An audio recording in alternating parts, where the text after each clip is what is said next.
Assalamualaikum warahmatullahi wabarakatuh. Bertemu lagi dengan saya Abdul Irwan SPD. Hari ini kita masuki materi baru. Saya berharap kalian dalam keadaan sehat, dalam lindungan Allah Subhanahu wa Ta'ala, Tuhan Yang Maha Esa.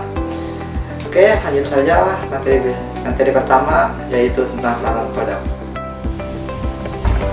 Oke, untuk pelajaran selanjutnya kita akan masuk materi baru, yaitu mengenai pengertian produk, food, fresh, dan kosmetik di supermarket, fashion, sport. Nah, di sini untuk kompetisi dasarnya kalian nanti akan memahami penataan produk food, fresh, kosmetik di supermarket, fashion, dan sport.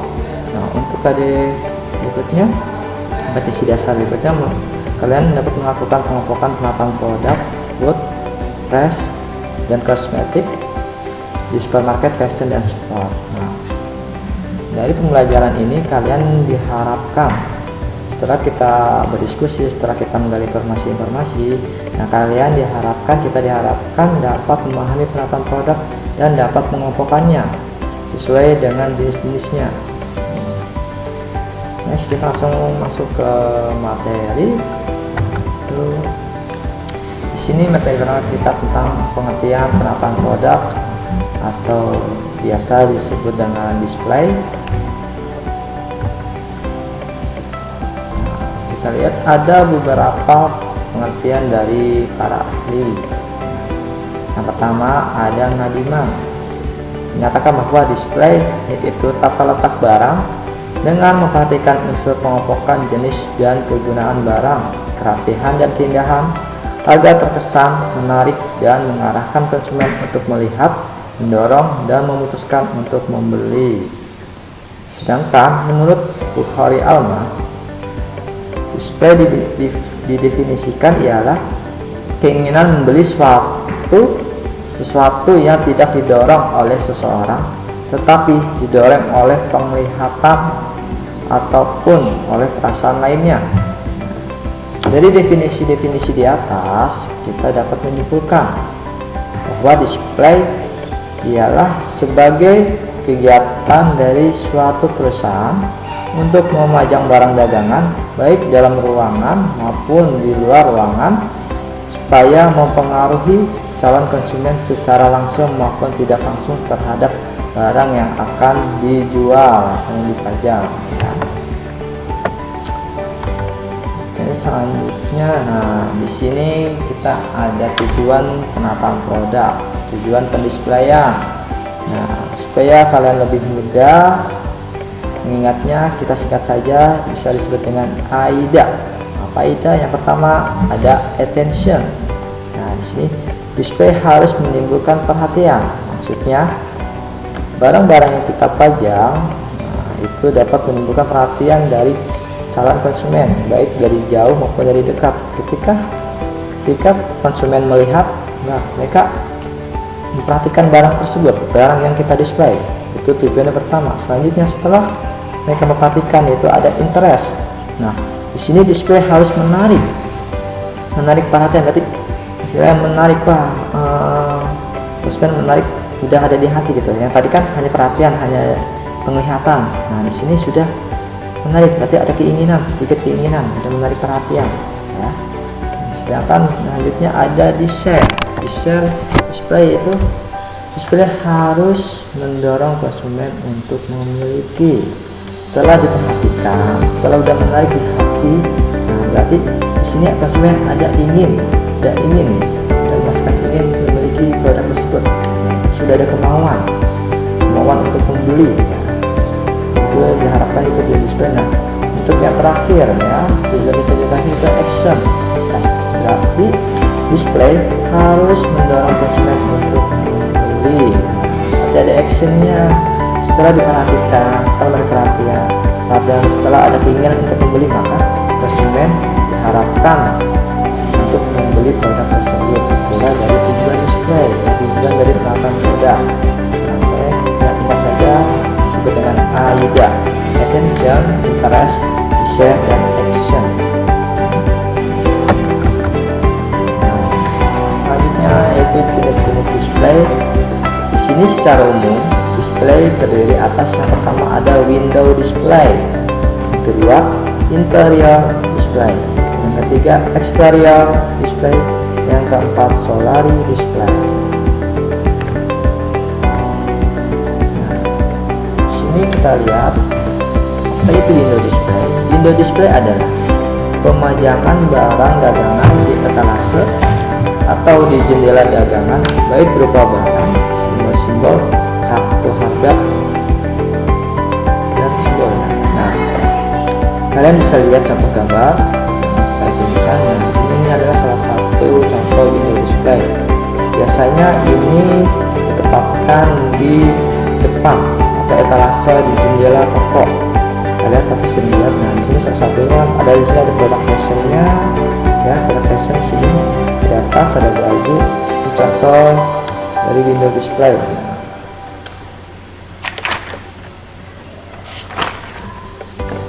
Di sini maksudnya ada fungsi dari window display yang itu untuk menarik perhatian.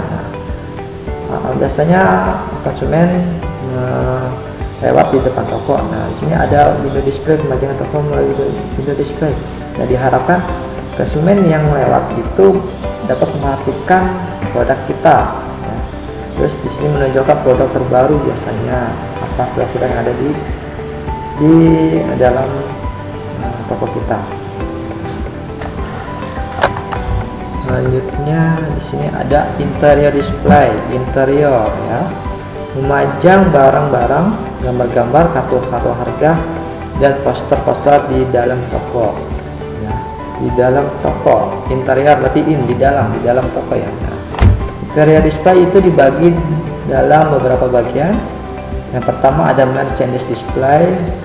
Nah, merchandise display ini dibagi lagi menjadi 3, yaitu ada open interior display, yaitu barang-barang dipajangkan pada suatu tempat terbuka sehingga dapat dihampiri dan dipegang, dilihat dan diteliti oleh calon pembeli tanpa bantuan petugas pelayanan atau biasa disebut kaum niaga. Nah, di sini ada contohnya. Jadi barang-barang yang dipajang, yang didisplay itu dapat langsung dihampiri, langsung diambil, dilihat, dipegang oleh konsumen. Biasanya ada biasa di display di lantai, biasa display di rak-rak, ya.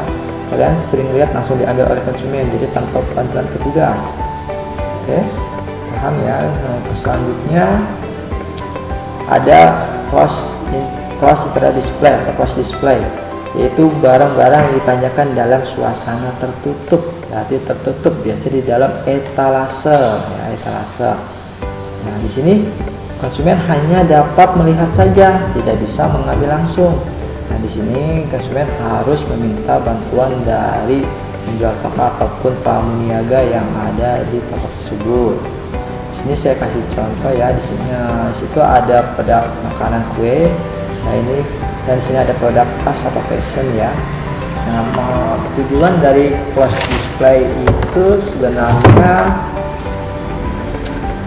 untuk menjaga barang agar tidak kotor, lebih menarik, dan bisa menghindari dari pencurian-pencurian. Seperti kayak toko emas, dia itu harus di close display karena menghindari dari pencurian. Dan ada handphone juga, kalian sering lihat, ya. Kita tidak menyadari tapi sering melihat. Itu adalah close display, ya, contoh-contohnya. Untuk selanjutnya kita ada architectural display. Architectural display adalah memperlihatkan barang-barang dalam penggunaannya. Jadi barang-barang yang display itu dilihat cara penggunaannya. Ini saya contohkan. Yang pertama itu ada kitchen set. Oh, ternyata inilah penggunaan barangnya. Di situ bentuknya diletakkan letak bangku-bangkunya, lemari pendinginnya, ya, di situ ada tempat masaknya. Nah, nanti di sebuah toko itu dipajang. Nah, ini kan sebenarnya pajang barang-barang yang akan dijual. Nah, tapi inilah kegunaannya. Ternyata bangku ini kegunaannya ditaruh di tempat seperti ini, gitu. Oh, ini buat tempat duduk, buat meja makan, ya. Ini tata letaknya di sini juga ada tentang di sini kayak meja belajar. Nah, ini semua sebenarnya produknya produk dijual. Ini bangkunya, ya, lampunya, raknya, lemarinya. Nah, di sini disusun sehingga menjadi satu ruang belajar. Di sini di architectural display itu yaitu kelihatan barang-barang dalam penggunaannya. Berarti barang-barang itu digunakan untuk apa? Ternyata yang ini, oh, ini raknya ini bisa digunakan untuk menaruh buku-buku dan sebagainya. Ya. Selanjutnya ada store design dan dekorasi, yaitu tanda-tanda yang berupa diantaranya simbol-simbol, lambang-lambang, poster-poster, gambar-gambar, bendera-bendera dan semboyan. Sedangkan store design digunakan untuk memberikan arah dan informasi mengenai produk yang dicari oleh konsumen. Tanda-tanda ini biasa diletakkan di atas meja atau digantung di dalam toko. Sedangkan untuk decoration pada umumnya digunakan dalam rangka peristiwa khusus seperti penjualan pada saat hari raya, Natal, tahun baru dan sebagainya. Kalian bisa lihat gambar di situ ada simbol-simbol ya, store design ya, ada simbol-simbol. Contohnya ada harga-harga. Nah, lihat gambar yang kedua. Di sini bertunjuk arah. Jadi ditunjukkan, ini contoh dari store design, ditunjukkan mana produk sabun, sampo, pasta gigi, mana produk susu dan makanan bayi. Jadi konsumen masuk, misalnya dia ingin mencari produk susu. Nah, di mana letaknya? Nah, situ ada arah petunjuk di atas, biasanya letakkan di atas. Nah, itu disebut dengan store design ya. Nah, ada gambar-gambar simbol. Kita lihat yang kedua itu ada gambar-gambar. Nah, ini supaya lebih menarik, biasanya ada promo-promo digantung-gantung. Nah, itu supaya lebih menarik perhatian ya, dan supaya memudahkan konsumen untuk mencari suatu produk di toko. Nah, untuk decoration di sini kita lihat contohnya. Yang pertama di sini saya ambil contoh mengenai dekorasi Idul Fitri. Nah, kalian pasti pernah lihat ya di mall-mall itu pada saat, ataupun di supermarket ataupun di toko, pada saat hari raya pasti dia menyesuaikan waktunya gitu. Nah, di sini waktunya lagi hari raya, berarti display sesuai dengan hari raya. Bisa ada Natal di sini ya, ada Idul Fitri. Biasanya kalau Imlek biasa dipajang lampion-lampion seperti itu supaya menyesuaikan, disebut decoration ya. Nah, untuk selanjutnya kita ada konten exterior display. Exterior display itu adalah pemajangan barang dagangan di tempat tertentu di luar kegiatan usaha ataupun toko yang biasa digunakan. Nah, kita lihat berarti ini di luar toko macam barangnya. Biasanya ini barang-barang yang cuci gudang, diskon-diskon. Nah, itu biasanya di exterior display ya. Biasa juga buah-buah gitu biasanya juga di depan toko. Nah, fungsinya untuk apa? Ada untuk memperkenalkan produk baru dengan cepat dan ekonomis ya. Terus dapat membantu mengkoordinasikan penjualan atau iklan. Oke, kalian bisa lihat ya contohnya ya.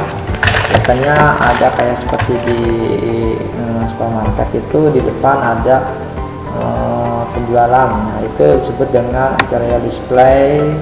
Biasanya ada diskonnya supaya lebih menarik, supaya wah ternyata di sini lagi ada diskon. Nah, supaya lebih cepat perhatian konsumen. Selanjutnya di sini ada solari display, itu menempatkan barang dagangan di bagian department store sebagai daya tarik konsumen setelah masuk ke dalam toko. Contohnya pakaian yang digunakan oleh boneka model atau bisa disebut biasa mannequin ya.